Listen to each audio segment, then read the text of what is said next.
रेशमा शादी के बाद अभी तक अपनी सास उमा से सीधे मुंह बात करने में भी कतराती थी। रेशमा मुस्लिम घराने से हिंदू घराने में बहू बनकर आई थी। उमा ने अपने बेटे की खुशी देखते हुए रेशमा को अपनी बहू मान लिया, पर रेशमा अभी भी अपने आप को बदल नहीं पा रही थी। रेशमा बहू, मैं अमित का नाश्ता बना रही थी तो मैंने तुम्हारे लिए भी 2 आलू के पराठे बनाकर रख दिए हैं, तुम नाश्ता कर लेना। माँ जी, मैंने आपको कितनी बार कहा है कि मैं अपना नाश्ता खुद बना लूंगी। मैं अपने हिसाब से पराठे बनाती हूँ। आपने पराठे में लहसुन प्याज तो डाला नहीं होगा, और आपको पता है मैं पराठे में लहसुन प्याज डालकर खाती हूँ। बहू, मैंने तो आलू का मसाला बनाकर भर दिया, मुझे तो पता था नहीं तो मैं डाल देती हूँ। कहो तो अब थोड़ा मसाला पड़ा है, उसमें प्याज लहसुन मिलाकर बना देती हूँ। नहीं, रहने दीजिए, कोई जरूरत नहीं, मैं खुद बना लूंगी। मुझे पराठे बनाने आते हैं। वैसे भी मुझे आपके हाथों के पराठे कम ही पसंद है। वो तो आप रसोई में खड़ी हो जाती है, नहीं तो मैं अमित के लिए बढ़िया वाले पराठे बनाकर उन्हें खिलाऊं। रेशमा ने फटाफट अपने 2 पराठे बनाए और चाय के साथ प्लेट में रखकर मुंह बनाती हुई अपने कमरे में चली गई। बेचारी उमा ने जो इतने प्यार से पराठे बनाए थे वो रोटी के डिब्बे में ऐसे ही रखे रहे। पर उमा की एक अच्छी आदत थी, वो कभी भी रेशमा को पलटकर कुछ नहीं कहती थी और चुपचाप अपने काम में लगी रहती थी। रेशमा, मुझे तुम्हारी सारी आवाज सुनाई दे रही थी। तुम माँ को इतना कुछ बोलकर आ गई। उन बेचारी ने तुम्हें कुछ भी नहीं कहा। वो सुबह सुबह अगर उठकर रसोई में मेरे लिए लंच ना बनाए तो मैं रोजाना भूखा ही ऑफिस चला जाऊं। तुम तो सुबह उठती ही 9 बजे हो, क्योंकि तुम्हें पता है कि रसोई का सारा काम हो चुका है। तुम जानबूझकर माँ को तंग करने के लिए ये सब करती हो। सच बताओ। अमित, मुझे ज्यादा लेक्चर मत दो। मुझे भूख लगी है, मुझे पराठा और चाय लेने दो, और तुम तैयार होकर ऑफिस जाओ। और हाँ, मुझे अम्मी ने किसी काम से घर बुलाया है, मुझे रास्ते में छोड़ते जाना। रेशमा तैयार होकर अपनी अम्मी के घर जाने लगती है। रेशमा बहू, ये उड़द दाल की बड़ियां तुम्हारी अम्मी को आलू बड़ी की सब्जी उस दिन बहुत पसंद आई थी, इसीलिए मैंने थोड़ी और बड़ियां बनाकर सुखा दी थी। तुम अम्मी से मिलने जा ही रही हो तो ये लेती जाओ। ठीक है, आप यहाँ मेज पर रख दो, मैं जाते हुए उठा लूंगी। रेशमा मुंह बनाती हुई कमरे में चली जाती है। कुछ देर बाद तैयार होकर वो अमित के साथ अपनी अम्मी के घर जाने लगती है। उसकी नजर बड़ियों पर थी, पर वो जानबूझकर थैली नहीं उठाती और अम्मी के घर चली जाती है। कुछ देर बाद उमा जब थैली मेज पर देखती है तो उसका मन खराब हो जाता है, क्योंकि उसने बहुत प्यार से बड़ियां दी थी, पर उस प्यार को रेशमा नहीं समझती थी। रेशमा अपनी अम्मी के घर पहुंचती है। रेशमा बेटी, मेरा जाना बहुत जरूरी है। तेरे अब्बू और मैं इस बार ईद तुम्हारी फूफी के घर मनाने की सोच रहे हैं। हम कल सुबह की फ्लाइट से ही जा रहे हैं। असलम भी सीधा वहीं आ जाएगा। क्या? असलम भाईजान भी यहाँ नहीं होंगे? अम्मी जान, फिर मैं रोजे अकेले कैसे रखूंगी? मुझे तो ईद भी मनानी है। आप तो जानती हो मैं हिंदू परिवार की बहू हूं। उन लोगों को इस चीज की बिल्कुल भी समझ नहीं है, और मेरी सास तो मुझे बिल्कुल भी पसंद नहीं है। पता नहीं मैं अकेली रोजे कैसे रखूंगी अम्मी। रेशमा बेटी, तुम्हारे अब्बू का बहुत मन है। तुम्हारी फूफी कई बार फोन कर चुकी हैं, अब हम मना भी नहीं कर सकते। ये कुछ रुपए रखो, अपने लिए रोजे का सामान खरीद लेना, और ईद पर मिलना नहीं हो पाएगा तो वीडियो कॉल पर बात कर लेंगे। रेशमा वापस घर आ जाती है। इस बार ईद पर वो बिल्कुल अकेली थी। उसे अकेले ही रोजे रखने थे, क्योंकि उसके अम्मी अब्बू भी नहीं थे, और यही चिंता उसे परेशान कर रही थी। क्या हुआ रेशमा, तुम उदास क्यों? कोई बात हुई क्या, या तुम्हारी तबीयत ठीक नहीं है? अमित, पता है अम्मी अब्बू और असलम भाईजान कोई भी इस बार ईद पर यहाँ नहीं रहेगा। सब लोग 1 महीने के लिए फूफी के घर जा रहे हैं। मैं बिल्कुल अकेली हो जाऊंगी, मेरा तो कोई साथ देने वाला नहीं है। कहते कहते रेशमा की आंखों में आंसू आ जाते हैं और वो रोने लगती है। रेशमा, तुम अपने आप को अकेला क्यों समझती हो? हम लोग हैं तो तुम्हारे साथ, और तुम चिंता मत करो। रोजे के दिनों में मैं ऑफिस से जल्दी आ जाया करूंगा। अच्छा, मैं थोड़ा सा ऑफिस का काम निपटा लूं, फिर तुम्हारे साथ बैठकर बात करूंगा। रेशमा और अमित की बातें उमा सुन लेती है। 2 दिन बाद रोजे शुरू हो गए। रेशमा उदास थी, इसलिए वो अपने लिए कोई सामान खरीदने ही नहीं गई। पहला रोजा रखने के लिए रेशमा सुबह सहरी के लिए उठी तो वो हैरान रह गई। ड्राइंग रूम में ढेरों सामान, जूस, फ्रूट, ड्राई फ्रूट और तरह तरह की एनर्जी देने वाली खाने पीने की चीजें मेज पर सजी हुई थी। ये देखकर रेशमा हैरान रह गई। सभी चीजें वही थी जिन्हें खाने से रेशमा को दिन भर प्यास न लगे, इस चीज का ध्यान रखा गया था। पर आखिर ये चीजें मेज पर किसने लगाई? रेशमा को समझ नहीं आ रहा था। पहले तो उसे लगा कि अमित ने ऐसा किया है, पर वो तो अभी तक सो रहा था। फिर उसने देखा रसोई से उसकी सास उमा और भी चीजें बनाकर ला रही है। रेशमा बहू, तुमने नमाज पढ़ ली होगी, आ जाओ, जो भी तुम्हारी इच्छा है वो खा लो, और ऐसा खाना कि दिन भर तुम्हें भूख प्यास ना लगे। मैंने यहाँ पर फलों का जूस भी निकाल दिया है। अगर तुम्हें दूध पीना है तो मैंने दूध भी गर्म कर दिया है। तुम्हारी जो इच्छा हो वो ले लो। जूस पीना है तो जूस पी लो, अगर दूध पीने की इच्छा है तो दूध पी लो, और हाँ, ड्राई फ्रूट्स वगैरह जरूर लेना, जिससे तुम्हें सारा दिन शरीर में ताकत बनी रहे। माँ जी, ये सब आपने मेरे लिए किया, और आपको कैसे पता कि मुझे सूरज उगने से पहले उठना है? रेशमा बहू, मैंने फोन पर तुम्हारी अम्मी से सारी जानकारी ले ली कि तुम्हें रोजे में सुबह क्या खाना है, और शाम को खजूर से रोजा खुलेगा ये भी बता दिया है उन्होंने। रेशमा बहू, मैं भी तो तुम्हारी माँ हूं ना, और माँ ही तो अपने बच्चों की चिंता करती है। मुझे पता था कि तुम अपनी अम्मी के जाने के बाद अकेलापन महसूस कर रही हो। अब मैं तुम्हारी अम्मी की जगह तो नहीं ले सकती, पर तुम्हारी माँ बनने की कोशिश तो कर सकती हूँ ना। और तुम चिंता मत करना, मैं तुम्हारे सुबह के खाने के और शाम को इफ्तारी के लिए रोजा खोलने के बारे में भी सब पता कर लिया है। रोजे में तुम अपने आप को बिल्कुल भी अकेला मत समझना, हम सब मिलकर ईद का त्योहार धूमधाम से मनाएंगे। अपनी सास उमा की बातें सुनकर रेशमा रो पड़ती है और उमा के गले लग जाती है। माँ जी, आप बहुत अच्छे हो, मुझे माफ कर देना।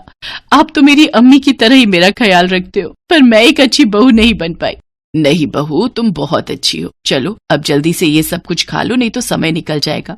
अरे भैया, अकेले अकेले ही खाओगी? थोड़ा बहुत मैं भी तो टेस्ट कर सकता हूँ ना। हाँ हाँ, आओ ना, हम मिलकर खाते हैं। और आपकी आंख कब खुली? जब माँ सारा प्यार तुम पर लुटा रही थी तो मुझे थोड़ी सी जलन हो गई, इसलिए मैं भी उठकर आ गया। माँ, मुझे तो एक कप चाय पीनी है, गरम गरम। ठीक है बेटा, तुम दोनों बातें करो, तब तक मैं तुम्हारे लिए चाय बना कर लाती हूँ। रेशमा को सचमुच एहसास ही नहीं हुआ कि वो अकेली है। पिछले साल उसने ईद का त्योहार अपनी अम्मी के घर मनाया था और अपनी सास उमा से बात तक नहीं की थी। उसने अपनी सास को कभी ये मौका दिया ही नहीं कि उमा अपनी बहू के लिए कुछ कर सके। हर बार रेशमा अपनी सास के प्यार को ठुकराती रही, पर ससुराल में अपनी सास और अपने पति का ढेर सारा प्यार पाकर आज वो बहुत खुश थी। रेशमा रोजे पूरे करती है, ईद का त्योहार आता है, सब मिलकर धूमधाम से ईद का त्योहार मनाते हैं। रेशमा अपनी सास के साथ मिलकर पड़ोस में ईद के त्योहार की मिठाइयां और उपहार देती है, गरीबों को खाने पीने का सामान बांटती है। उस दिन जब रेशमा अपनी सास के गले लगती है तो सचमुच उसके चेहरे पर प्यार और खुशी साफ झलक रही थी।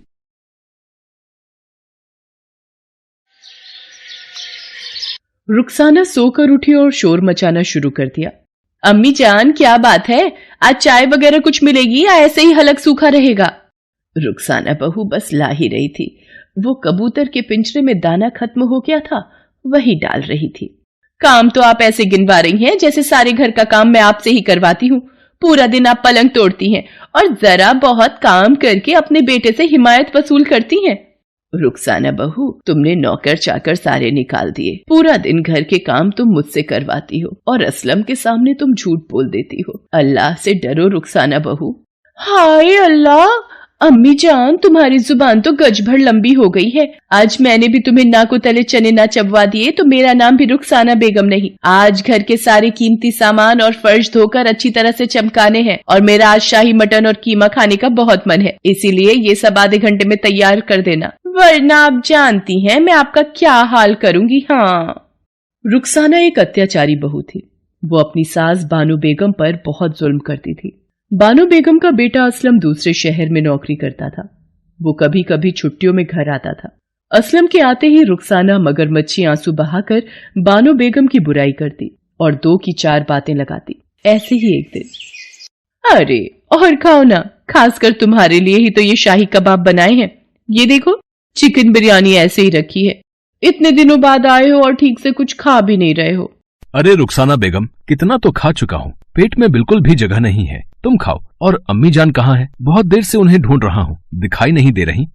अब मैं क्या ही बोलूं, तुम्हारी अम्मी जान घर पर टिकती ही कहाँ है, सारा दिन एक मोहल्ले से दूसरे मोहल्ले घूमने में ही लगी रहती हैं। और तो और तुम जो पैसे खर्चे के भेजते हो, सारे पैसे बाजार में उड़ाती हैं। सारा दिन घर के काम करते करते मैं तो बूढ़ी ही हो जाऊंगी। देखो मेरी क्या हालत हो गई है। अब मैं तुम्हें इसलिए नहीं बताती कि तुम कहोगे कि तुम्हारी अम्मी की बुराई कर रही हूँ, पर अब तो मैं इस घर में उनके साथ रहकर तंग आ गई हूँ। तुम मुझे अपने साथ ही ले जाओ, यहाँ तुम्हारी अम्मी मुझे जीने नहीं देंगी।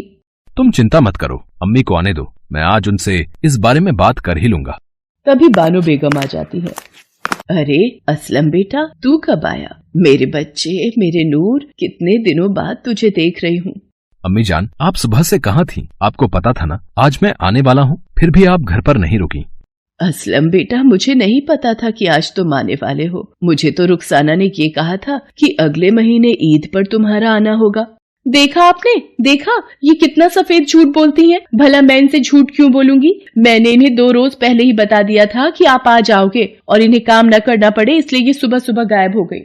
नहीं नहीं असलम बेटा, ऐसी कोई बात नहीं है। मैं तो बस दरगाह तक गई थी तुम्हारी सलामती की दुआ करने। मैंने कई दिनों से दरगाह जाने का बोल रखा था। आज पाक और अच्छा दिन था, सोचा आज ही हो आती हूँ। दरगाह में एक पीर बाबा आए हुए थे, इसलिए भीड़ बहुत थी तो समय लग गया। मुझे कुछ नहीं सुनना अम्मी जान, मैंने अपनी आंखों से देख लिया है। मुझे समझ नहीं आ रहा, अब या तो मैं रुखसाना को उसके मायके छोड़ आता हूँ या तुम हमारी जिंदगी से दूर चली जाओ। असलम गुस्से में अपनी अम्मी को खरी खोटी सुना देता है। बानो बेगम असलम की कही बातों को सुनकर फूट फूट कर रोने लगती है। आधी रात का समय था। बानो बेगम को पता था अगली सुबह कहीं उसकी वजह से असलम रुखसाना को उसके मायके न छोड़ आए। बानो बेगम ने सोचा वो अपने बेटा बहू का घर खराब नहीं होने देगी, इसलिए वो आधी रात के समय ही घर छोड़कर चली गई। अगले दिन जब रुखसाना और असलम सोकर उठे, रुखसाना, अम्मी दिखाई नहीं दे रही, कहीं मैंने गुस्से में उन्हें ज्यादा तो नहीं सुना दिया? अजी तुम भी ना बेकार की बातें सोचते हो। मैंने कहा था ना, वो ऐसे ही बिना बताए निकल जाती हैं, शाम तक आ जाएंगी। शाम तक भी जब बानो बेगम घर वापस नहीं लौटी तो असलम को चिंता होने लगी।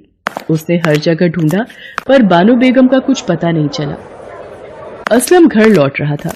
उसका ध्यान सड़क से आते जाते ट्रक और गाड़ियों से भटक गया। तभी अचानक एक गाड़ी असलम को रौंदती हुई चली गई।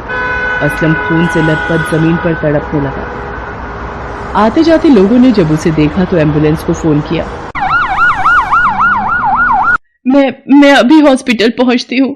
अल्लाह मेरे शौहर की जान की हिफाजत करना।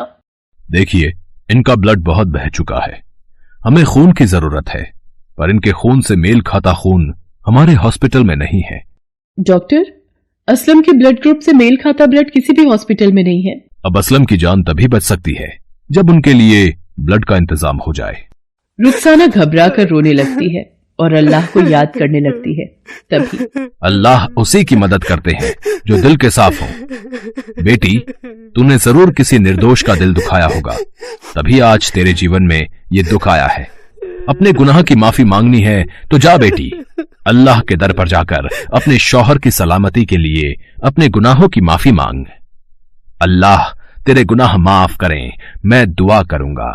फकीर बाबा, आप सही कह रहे हैं। मैं जानती हूँ मैंने किसका दिल दुखाया। मैं अल्लाह से माफी मांगूंगी। रुखसाना दरगाह पहुंचती है और अल्लाह से अपने गुनाहों की माफी मांगती है। अल्लाह, मैं अपने गुनाहों की माफी मांगने आई हूँ। मेरे कारण ही अम्मी जान को घर छोड़ना पड़ा। मुझसे बहुत बड़ी गलती हो गई। अल्लाह मुझ पर रहम करो। मेरे शौहर की जान खतरे में है, उन्हें खून की जरूरत है। ऐ खुदा, मेरे शौहर की जान बचा लो। ये तो रुखसाना की आवाज है। क्या हुआ मेरे असलम को? रुखसाना, बोलो क्या हुआ मेरे बच्चे को? अम्मी जान, मुझे माफ कर दीजिए। आज मेरी गलतियों के कारण ही असलम की जान खतरे में है। अम्मी जान, उन्हें खून की जरूरत है। रुखसाना बानो बेगम को सारी बात बताती है। बानो बेगम रुखसाना के साथ हॉस्पिटल पहुंचती है। अच्छा हुआ असलम को समय पर खून मिल गया, अब असलम की जान को कोई खतरा नहीं। अम्मी, आपने अपने बेटे को खून देकर अपना फर्ज निभाया। असलम की जान बच गई। ऐ खुदा, तेरा लाख लाख शुक्र है। अम्मी जान, मैंने आपके साथ हमेशा गलत किया। आप मेरी खातिर घर छोड़कर चली गई। अम्मी जान, आप कहां चली गई थी? मैंने आपसे ऊंची आवाज में बात की, मुझे माफ कर दो अम्मी जान। मेरे बच्चों, मैं तुम दोनों से बिल्कुल भी खफा नहीं हूं। तुम दोनों तो मेरी जिंदगी हो। और फिर कुछ दिनों बाद असलम घर वापस आ जाता है। रुखसाना को समझ आ गया था कि दुनिया की असली जन्नत अपने बड़ों की दुआओं में होती है। रुखसाना और असलम अपनी अम्मी जान के साथ मिलकर धूमधाम से ईद का त्योहार मनाते हैं। बानो बेगम के लिए अपने बेटा बहू का प्यार उस दिन सचमुच ईद का सबसे खूबसूरत तोहफा था।